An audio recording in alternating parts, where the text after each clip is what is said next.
Hello students, welcome back to third session on branch accounting. We know that so far in last two sessions we discussed what is branch organizations, what are the types of branches. In that we concentrated on dependent branches first, particularly under category inland branch. There are two branches, dependent and independent. We concentrated on dependent branches. Again, we came to know that full set of accounts of dependent branches will be maintained at head office. So, we were studying how to prepare accounts in the books of head office relating to dependent branches. We came to know that we have to pass entries relating to transaction. Our entries for transaction between head office and branch in the books of head office. And we came to know that head office maintains two books throughout the year, that is goods supplied to branch and cash book. At the end of year, head office prepares branch account to know whether branch earned profit or loss. And we came to know that what are the entries required to be passed in the books of head office for preparation of branch account. In addition to that, we need to concentrate on other important points, because at the end of last session I said not only those entries for which we studied journal entries are important. In addition to that, we need to consider many aspects. So those aspects we are concentrating under head other important points to be considered while preparing branch account under debtor system when goods are sent at what price? Cost price. So ಮಕ್ಕಳೇ ನಾವು ಇದುವರೆಗೆ ಎರಡು session ಅಲ್ಲಿ ಏನ್ ಕಲ್ತ್ವಿ ಅಂದ್ರೆ dependent branch ಅಂತ branch organisation ಅಂದ್ರೆ ಏನು, ಬ್ರಾಂಚ್ ನಲ್ಲಿ ಎಷ್ಟು ಟೈಪ್ಸ್ ಇದೆ, ಆ ಇನ್ಲ್ಯಾಂಡ್ ಬ್ರಾಂಚ್ ಅಲ್ಲಿ ಎರಡು ಟೈಪ್ಸ್ ಯಾವುದು, ಅದರಲ್ಲೂ ಡಿಪೆಂಡೆಂಟ್ ಬ್ರಾಂಚ್ ಅಂದ್ರೆ ಏನು, ಡಿಪೆಂಡೆಂಟ್ ಬ್ರಾಂಚ್ ಅಕೌಂಟ್ಸ್ ನ ಹೆಡ್ ಆಫೀಸ್ ಬುಕ್ ಅಲ್ಲಿ ಹೇಗೆ ಪ್ರಿಪೇರ್ ಮಾಡೋದು, ಹೆಡ್ ಆಫೀಸ್ ಬುಕ್ ಅಲ್ಲಿ ಡಿಪೆಂಡೆಂಟ್ ಬ್ರಾಂಚ್ ಅಕೌಂಟ್ ಪ್ರಿಪೇರ್ ಮಾಡುದು ಅಂದಾಗ ಎರಡು ಸಿಸ್ಟಮ್ ಆಫ್ ಅಕೌಂಟಿಂಗ್ ನೆನಪಾಗ್ತದೆ ನಮ್ಗೆ. ಒಂದು ಡೇಟರ್ ಸಿಸ್ಟಮ್ ಮತ್ತೊಂದು stock and debtor system. Debtor system ನಲ್ಲಿ ಅಕೌಂಟ್ಸ್ ಅನ್ನ ಪ್ರಿಪೇರ್ ಮಾಡುವುದಾದ್ರೆ ಹೆಡ್ ಆಫೀಸ್ ಬುಕ್ ಅಲ್ಲಿ ನಾವು ಅದನ್ನ ಎರಡು ಹೆಡಿಂಗ್ ನಲ್ಲಿ ಕಲಿತೇವೆ. ಒಂದು goods are sent at cost price, ಮತ್ತೊಂದು goods are sent at invoice price. First ನಾವು when goods are sent at cost price ಆದ್ರೆ ಹೆಡ್ ಆಫೀಸ್ ಬುಕ್ ಅಲ್ಲಿ ಬ್ರಾಂಚಿನ ಅಕೌಂಟ್ಸ್ ಅನ್ನ ಹೇಗೆ ಪ್ರಿಪೇರ್ ಮಾಡೋದು ಅಂತ ಅದಕ್ಕೆ ಸಂಬಂಧಪಟ್ಟ ಜರ್ನಲ್ ಎಂಟ್ರೀಸ್ ಅನ್ನ ಲಾಸ್ಟ್ ಕ್ಲಾಸ್ ನಲ್ಲಿ ಕಲ್ತ್ವಿ. ನಮ್ಗೆ ಗೊತ್ತಾಯ್ತು ಆ ಜರ್ನಲ್ ಎಂಟ್ರಿ ಮುಖಾಂತರ ಹೆಡ್ ಆಫೀಸ್ ಬ್ರಾಂಚ್ ಅಕೌಂಟ್ ಅನ್ನ ಇಯರ್ ಎಂಡ್ ಆಗುವಾಗ ಪ್ರಿಪೇರ್ ಮಾಡುತ್ತೆ. ಯಾಕೆ ಅಂದ್ರೆ ಆ ಬ್ರಾಂಚ್ ಇಂದ ಪ್ರಾಫಿಟ್ ಆಗಿದ್ಯಾ ಲಾಸ್ ಆಗಿದ್ಯಾ ಅಂತ ಐಡೆಂಟಿಫೈ ಮಾಡ್ಲಿಕ್ಕೆ. ಸೊ ಬ್ರಾಂಚ್ ಅಕೌಂಟ್ ಪ್ರಿಪೇರ್ ಮಾಡ್ಬೇಕಾದ್ರೆ ಯಾವ್ದೆಲ್ಲ ಟ್ರಾನ್ಸಾಕ್ಷನ್ ಬ್ರಾಂಚ್ ಮತ್ತೆ ಹೆಡ್ ಆಫೀಸ್ ಗಳ ನಡುವೆ ಆಗ್ತದೆ ಅದಕ್ಕೆಲ್ಲ ಎಂಟ್ರಿ ಪಾಸ್ ಮಾಡ್ಬೇಕು ಅಂತ ಗೊತ್ತಾಯ್ತು. ಅಷ್ಟೇ ಅಲ್ಲ, ಅದಲ್ಲದೆ ಕೆಲವು ಇಂಪಾರ್ಟೆಂಟ್ ಪಾಯಿಂಟ್ಸ್ ಅನ್ನ ಕೂಡ ನಾವು ಕನ್ಸಿಡರ್ ಮಾಡ್ಬೇಕು. ಅದನ್ನ ನಾವು ಈ ಸೆಷನ್ ಅಲ್ಲಿ ಕಲಿಲಿಕ್ಕೆ ಇದ್ದೇವೆ. ಸೊ ಯಾವ್ದೆಲ್ಲ important points? First one, while preparing branch account, only those transactions between branch and head office are taken care of. Those transactions between branch and its customer will not be considered directly, but that such transaction will create impact on closing branch debtors. Try to understand. So ನಾವ್ ಯಾವಾಗ branch account ಅನ್ನ prepare ಮಾಡ್ತೇವೆ head office book ಅಲ್ಲಿ, so head office ಮತ್ತೆ branch ನಡುವಿನ transactions ಅನ್ನ ಮಾತ್ರ consider ಮಾಡ್ತೇವೆ. ಬ್ರಾಂಚ್ ಮತ್ತೆ ಅದರ ಕಸ್ಟಮರ್ ನಡುವಿನ ಟ್ರಾನ್ಸಾಕ್ಷನ್ ಅನ್ನ ಎಲ್ಲೂ ಕೂಡ ಬ್ರಾಂಚ್ ಅಕೌಂಟ್ ಪ್ರಿಪೇರ್ ಮಾಡುವಾಗ ಡೈರೆಕ್ಟ್ಲಿ ಕನ್ಸಿಡರ್ ಮಾಡೋದಿಲ್ಲ, ಆದ್ರೆ ಅದರ ಇಂಪ್ಯಾಕ್ಟ್ ಇರ್ತದೆ. ಫಾರ್ ಎಕ್ಸಾಂಪಲ್ ಬ್ರಾಂಚ್ ಮತ್ತೆ ಬ್ರಾಂಚ್ ಡೆಟರ್ಸ್ ನ ನಡುವಿನ ಟ್ರಾನ್ಸಾಕ್ಷನ್. ಬ್ರಾಂಚ್ ಡೆಟರ್ಸ್ ಅಂದ್ರೆ ಯಾರಿಗೆ ಬ್ರಾಂಚ್ ಗೂಡ್ಸ್ ಅನ್ನ ಕ್ರೆಡಿಟ್ ಆಗಿ ಸೇಲ್ ಮಾಡಿದ್ದಾರೆ ಅವರನ್ನ ಬ್ರಾಂಚ್ ಅಂತ ಕರಿತೇವೆ. ಅವರ ನಡುವಿನ ಟ್ರಾನ್ಸಾಕ್ಷನ್ ಬ್ರಾಂಚ್ ಅಕೌಂಟ್ ಅಲ್ಲಿ ಡೈರೆಕ್ಟ್ ಆಗಿ ಬರಲ್ಲ, ಆದ್ರೆ ಇಂಡೈರೆಕ್ಟ್ ಆಗಿ ಅದು ಬ್ರಾಂಚಿನ ಕ್ಲೋಸಿಂಗ್ ಡೇಟರ್ಸ್ ಗೆ ಎಫೆಕ್ಟ್ ಮಾಡ್ತದೆ. ಕ್ಲೋಸಿಂಗ್ ಡೇಟರ್ಸ್ ಅನ್ನ ನಾವು ಎಲ್ಲಿ ತೋರಿಸ್ತೇವೆ? Closing stock of branch assets ಕೊನೆಗೆ ತೋರಿಸ್ತೇವೆ ಬ್ರಾಂಚ್ ಅಕೌಂಟ್ ಪ್ರಿಪೇರ್ ಮಾಡೋದು, ಅಲ್ಲಿಗೆ ಇಂಪ್ಯಾಕ್ಟ್ ಆಗ್ತದೆ. ಹಾಗಾಗಿ ಒಂದಂತೂ ಕ್ಲಿಯರ್ ಆಯ್ತು, transaction between branch and head office need to be recorded, need to be shown directly in branch account. As far as transaction between branch and its customers will not be shown directly in branch account, but it will create impact on. ಒಂದು ಎರಡನೇ important point, transaction relating to branch fixed assets. ನಾನು ನಿಮ್ಗೆ ಹೇಳಿದ್ದೆ last session ಅಲ್ಲಿ opening entry ಅಂತ opening stock of branch assets ಅನ್ನುವಾಗ ನನ್ನಲ್ಲಿ current assets ಗಳ ಬಗ್ಗೆ ಮಾತ್ರ ಗಮನ ಹರಿಸಿದೆ. ನೋಡಿರ್ಬೋದು ನೀವು ಎಂಟ್ರಿಯನ್ನ. Branch account debtor, to branch stock account, to branch debtors account, to branch petty cash account. ಖಾಲಿ ಕರೆಂಟ್ ಅಸೆಟ್ಸ್ ಗಳ ಸ್ಟಾಕ್ ಮತ್ತೆ ಕ್ಲೋಸಿಂಗ್ ಎಂಟ್ರಿ ಮಾಡುವಾಗ ಕೂಡ branch stock account, branch debtors account, branch petty cash account, debtor to branch account ಅಂತ. ಅಲ್ಲೆಲ್ಲೂ ನಾನು fixed asset ಗಳ ಬಗ್ಗೆ ಗಮನ ಹರಿಸಿಲ್ಲ. ಅಲ್ಲಿ ಎಕ್ಸ್ಪ್ಲೈನ್ ಮಾಡುವಾಗ ಹೇಳಿದೆ, ನಿಮಗೆ ನೆನಪಿರ್ಬೋದು, ಬ್ರಾಂಚ್ ಫಿಕ್ಸ್ಡ್ ಅಸೆಟ್ ಕೂಡ ಬ್ರಾಂಚ್ ಅಕೌಂಟ್ ಅಲ್ಲಿ ಎಂಟ್ರಿ ಮಾಡ್ಲಿಕ್ಕೆ ಉಂಟು ಅಂತ ಹೇಳಿದೆ. ಈಗ ಅದ್ರ ಬಗ್ಗೆ ನಾವು ಕಲಿಲಿಕ್ಕಿದ್ದೇವೆ, transaction relating to fixed assets of branch. So how to record opening and closing balance of fixed asset. ಹೇಗೆ ನಾವು ಕರೆಂಟ್ ಅಸೆಟ್ ಅನ್ನ ರೆಕಾರ್ಡ್ ಮಾಡಿದೆವು, ಹಾಗೂ opening balance of branch fixed asset ಅಂದ್ರೆ journal entry branch account debtor to branch fixed asset account. ಇಲ್ಲಿ branch fixed asset account ಅಂತ ನಾ ಬರ್ದಿದ್ದೇನೆ, ನೀವು ಆ ಅಸೆಟಿನ ಹೆಸರು ಬರ್ದ್ರೆ ಆಯ್ತು. Branch furniture, branch what is that machinery, branch building, what it is. So ಅದನ್ನ ಬರ್ದ್ರೆ ಆಯ್ತು. ನಾನು ಇಲ್ಲಿ ಬ್ರಾಂಚ್ ಫಿಕ್ಸ್ಡ್ ಅಸೆಟ್ ಅಂತ ಬರ್ದಿದ್ದೇನೆ ಅಂತ ನೀವು ಕೂಡ ಯಾವಾಗಲೂ ಬ್ರಾಂಚ್ ಫಿಕ್ಸ್ಡ್ ಅಸೆಟ್ ಬರಿಬೇಕಂತಿಲ್ಲ. ಆ ಫಿಕ್ಸ್ಡ್ ಅಸೆಟ್ ನ ಬದಲಾಗಿ ಆ ಅಸೆಟಿನ ಹೆಸರನ್ನ ಬರಿ. This is how to record opening. Closing is reverse. Branch fixed asset account debtor to branch account. This is how. ಹೇಗೆ ನಾವು ಓಪನಿಂಗ್ ಸ್ಟಾಕ್ ಅನ್ನ ರೆಕಾರ್ಡ್ ಮಾಡಿದ್ದೇವೆ, branch account debtor to branch stock, closing stock branch stock account debtor to branch. ಅದೇ ರೀತಿಯಲ್ಲಿ opening branch fixed asset, closing branch fixed asset ಅನ್ನ record ಮಾಡೋದು branch account ಗೆ effect ಆಗ್ತದೆ. ಹಾಗಾಗಿ ಬ್ರಾಂಚ್ ಅಕೌಂಟ್ ಅಲ್ಲಿ ಮೇಡಮ್ ಆಲ್ರೆಡಿ ಪ್ರಾಫಿಟ್ ಹೇಗೆ ಕ್ಯಾಲ್ಕುಲೇಟ್ ಮಾಡೋದು ಅಂತ ಹೇಳಿ general profit and loss account ಗೆ ಹಾಕಿದ್ರು. ಅಷ್ಟೇ ಎಂಟ್ರೀಸ್ ಮುಗೀತು ಅಂತ ತಿಳ್ಕೊಳ್ಬೇಡಿ. ಅದರ್ ಇಂಪಾರ್ಟೆಂಟ್ ಪಾಯಿಂಟ್ಸ್ ಅನ್ನ ಗಮನದಲ್ಲಿ ಇಟ್ಕೊಂಡು ಕೊನೆಗೆ ಬ್ರಾಂಚ್ ಪ್ರಾಫಿಟ್ ಅನ್ನ ಕ್ಯಾಲ್ಕುಲೇಟ್ ಮಾಡುವಂತ. If branch purchases fixed asset and pays for it. ಈಗ ಬ್ರಾಂಚ್ ಫಿಕ್ಸ್ಡ್ ಅಸೆಟ್ ನನಗೆ ಬೇಕಾಗಿದ್ದನ್ನ ಪರ್ಚೇಸ್ ಮಾಡಿ ಪೇ ಮಾಡಿದೆ. ಇದನ್ನ ಡೈರೆಕ್ಟ್ ಆಗಿ ನಾವು ಎಲ್ಲೂ ತೋರಿಸಲ್ಲ. ಸೊ ನಾವೇನ್ ಮಾಡ್ತೇವೆ, ಬ್ರಾಂಚ್ ಫಿಕ್ಸ್ಡ್ ಅಸೆಟ್ ಪರ್ಚೇಸ್ ಮಾಡಿದ್ರೆ ಬ್ರಾಂಚಿನ closing stock of fixed asset ಏನಾಗುತ್ತೆ, ಜಾಸ್ತಿ ಆಗುತ್ತೆ. It will create impact on closing stock of branch fix. ಅದು ಬ್ರಾಂಚ್ ಅಕೌಂಟ್ ಅಲ್ಲಿ ಬರ್ತದೆ. ಇನ್ನು ಅಮೌಂಟ್ ಯೂಸ್ ಮಾಡಿದೆ. ಎಲ್ಲಿಂದ ಅಮೌಂಟ್ ಯೂಸ್ ಮಾಡಿದೆ, ಸೇಲ್ ಮಾಡಿ ಬಂದ ಗೂಡ್ಸ್ ಇಂದ ಬಂದ ಅಮೌಂಟ್ ಅನ್ನ ಯೂಸ್ ಮಾಡಿದೆ. ಸೇಲ್ ಮಾಡಿ ಬಂದ ಹಣವನ್ನ ಯಾರಿಗೆ ಕೊಡ್ಬೇಕು, ಹೆಡ್ ಆಫೀಸಿಗೆ ಕೊಡ್ಬೇಕು. ಈಗ ಅದನ್ನೇ ತೆಗೆದು ಬಿಟ್ಟು ಬ್ರಾಂಚ್ ಫಿಕ್ಸ್ಡ್ ಅಸೆಟ್ ಗೆ ಪೇ ಮಾಡಿದೆ ಅಂದ್ರೆ ಹೆಡ್ ಆಫೀಸಿಗೆ ಕೊಡುವ ಹಣ ಕಡಿಮೆ ಆಗ್ತದೆ. ಹೆಡ್ ಆಫೀಸಿಗೆ ಹಣ ಕೊಡುವಾಗ ಏನ್ ಜರ್ನಲ್ ಎಂಟ್ರಿ, ಬ್ರಾಂಚ್ ರೆಮಿಟ್ ಮಾಡುವಾಗ bank account debtor to branch account, ಅದು ಕಡಿಮೆ ಆಗ್ತದೆ. So when branch purchases fixed asset by paying cash, it creates impact on closing stock of branch fixed asset. Branch fixed asset increases and it creates impact on cash remittance by branch to head office. Branch ಗೆ ತಂದೆ ಆದ cash ಇಲ್ಲ. Cash ಯಾವಾಗ ಸಿಗ್ತದೆ, goods ಅನ್ನ sale ಮಾಡಿದಾಗ. ಅದನ್ನ ಎಲ್ಲಿ ಕೊಡ್ಬೇಕು, ಹೆಡ್ ಆಫೀಸಿಗೆ ಕೊಡ್ಬೇಕು. ಕೊಟ್ಟಿದ್ದಕ್ಕೆ ಏನ್ entry, bank account debtor to branch. ಈಗ ಫಿಕ್ಸ್ಡ್ ಅಸೆಟ್ ಗೆ ಫಾರ್ ಎಕ್ಸಾಂಪಲ್ 30,000 ಸೇಲ್ಸ್ ಆಗಿದೆ, 10,000 ಫಿಕ್ಸ್ಡ್ ಅಸೆಟ್ ಪರ್ಚೇಸ್ ಮಾಡ್ಲಿಕ್ಕೆ ಯೂಸ್ ಮಾಡಿದ್ದಾರೆ. ಆಗ ರೆಮಿಟೆನ್ಸ್ ಏನಾಗ್ತದೆ, 20,000 ಆಗ್ತದೆ. ಅರ್ಥ ಆಯ್ತಾ? ಸೊ ದ ಡೈರೆಕ್ಟ್ ಎಂಟ್ರಿ ಇಲ್ಲ, but it creates impact on branch account by creating impact on branch fixed asset and cash remittance by branch. If branch purchases fixed assets on credit basis, cash pay ಮಾಡಲ್ಲ, credit basis. Purchase ಆದ ತಕ್ಷಣ ಎಲ್ಲಿಗೆ effect ಆಗುತ್ತೆ, closing stock of branch fixed asset increases.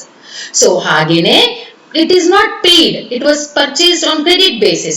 So closing stock of branch creditors increases. So the branch liability increases. So branch ನ asset ನ ನಾವು ಹೇಗೆ opening closing ಬರೀತೇವೋ, branch ನ ಲ್ಯಾಬಿಲಿಟಿಯು ಓಪನಿಂಗ್ ಕ್ಲೋಸಿಂಗ್ ಬ್ಯಾಲೆನ್ಸ್ ಇದ್ರೆ ಬರೀಬೇಕು. ಅಸೆಟಿಗಾದ್ರೆ ಏನ್ ಬರೀತೇವೆ, branch account debtor to branch asset opening. ಅದೇ ಲ್ಯಾಬಿಲಿಟಿಗಾದ್ರೆ opening branch liability account debtor to branch asset branch account. Closing ಆದ್ರೆ branch account debtor to branch liability. ಅಸೆಟಿನ ಉಲ್ಟಾ entry.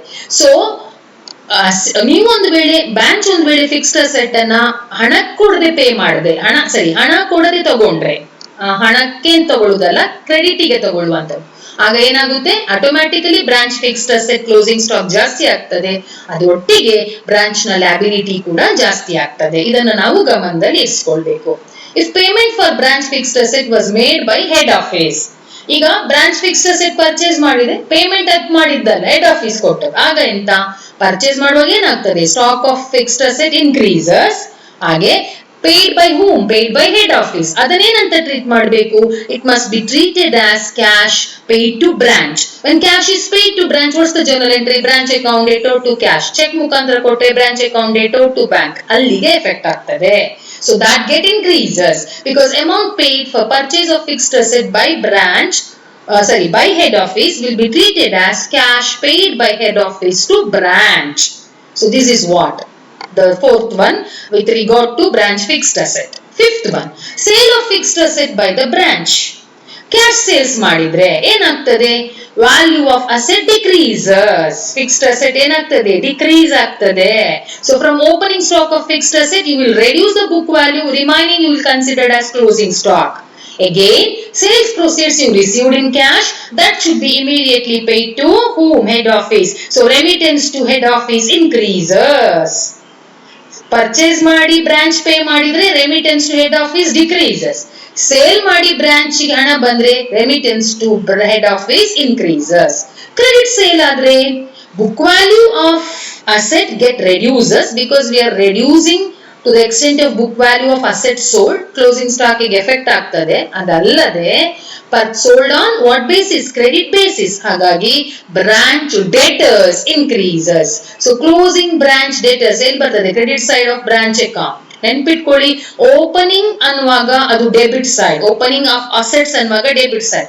Closing of all assets ಅನ್ನುವಾಗ credit side opening of liability ಅನ್ನುವಾಗ credit side closing of liability ಅನ್ನುವಾಗ debit side with respect to branch account so closing stock of branch debtors get increases to the extent of credit sales so this is all about one more aspect is also there to record other fixed assets of the branch so ee branch ina fixed assets alle kelu other fixed assets irutte yaudadu prepaid expenses irbodu antadidre as usual opening branch account debtor to branch prepaid expenses account closing branch prepaid expenses account debtor to branch account so istana ನಾವು ಗಮನದಲ್ಲಿ ಇಡಬೇಕು so branch ಅಲ್ಲಿರುವ opening fixed asset branch ಅಲ್ಲಿರುವ closing fixed asset branch purchase ಮಾಡಿರುವ fixed asset branch sale ಮಾಡಿರುವ fixed asset branch ಅಲ್ಲಿರುವ other assets ಹೇಗೆ treat ಮಾಡೋದು ಅಂತ ಹೇಳಿ ಕೊಟ್ಟಿದ್ದೀನಿ ನೆನ್ಪಿಟ್ಕೊಳ್ಳಿ ಯಾವುದನ್ನು ಕೂಡ ಮರೆಯಲಿಕ್ಕಿಲ್ಲ ಇದೊಂದು ಇಂಪಾರ್ಟೆಂಟ್ ಪಾಯಿಂಟ್ ಅಂತ ಹೇಳಿದ್ರೆ ಬ್ರಾಂಚ್ ಒಂದ್ ವೇಳೆ ಫಿಕ್ಸ್ಡ್ ಅಸೆಟ್ಸ್ ಅನ್ನ ಪ್ರಾಫಿಟ್ ಅಥವಾ ಲಾಸಿಗೆ ಮಾರಿದ್ರೆ ಆ ಪ್ರಾಫಿಟ್ ಅಥವಾ ಲಾಸ್ ರೆಕಾರ್ಡ್ ಮಾಡ್ಲಿಕ್ಕೆ separate entry general entry pass ಮಾಡ್ಲಿಕ್ಕಿಲ್ಲ it will create impact on the closing balances of concerned fixed asset so ಅದು already ಕ್ರಿಯೇಟ್ ಮಾಡೋದ್ರಿಂದ ನಾವು ಮತ್ತೆ ಅದನ್ನ ತೋರಿಸುವ ಅಗತ್ಯ ಇಲ್ಲ ಅರ್ಥ ಆಯ್ತಾ no separate entry is required to record profit or loss arises out of sale of asset at the same time no entry required no separate entry required for depreciation on branch fixed assets ಇದನ್ನ ನೀವು ಗಮನದಲ್ಲಿ ಇಟ್ಕೊಳ್ಳಿ so this is all about second point other important point ಅಲ್ಲಿ first one ಗಮನಿಸಿದ್ವಿ ಯಾವುದು ಏನು transaction between branch and head office only to be recorded transaction between branch and customer will not be recorded directly but it will create impact on concerned assets ಅಂತ ಗೊತ್ತಾಯ್ತು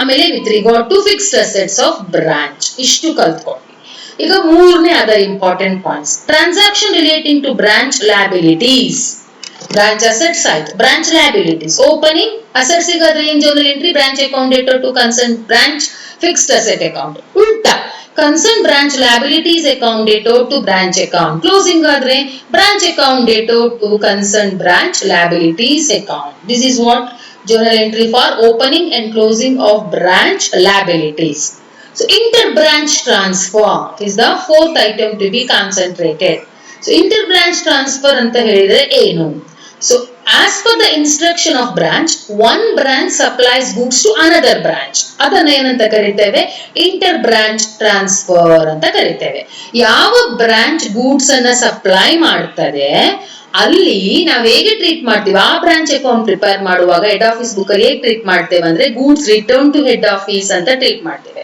ಯಾವ branch goods ಅನ್ನ receive ಮಾಡ್ತದೆ ಇನ್ನೊಂದು branch ಇಂದ ಅಲ್ಲಿ ಹೇಗೆ treat ಮಾಡ್ತೇವೆ ಅಂದ್ರೆ goods supplied to branch if a branch transfer goods to another branch as per instruction of head office in supplying branch account that will be treated as goods returned to head office in receiving branch account it will be treated as goods supplied by head office so this is how we can record inter branch transfer the next one is goods in transit and cash in transit first ನೋಡುವ, goods in transit ಅಂತ ಹೇಳಿದ್ರೆ ಏನು ಅಥವಾ cash in transit ಅಂತ ಹೇಳಿದ್ರೆ ಏನು ಅಂತ.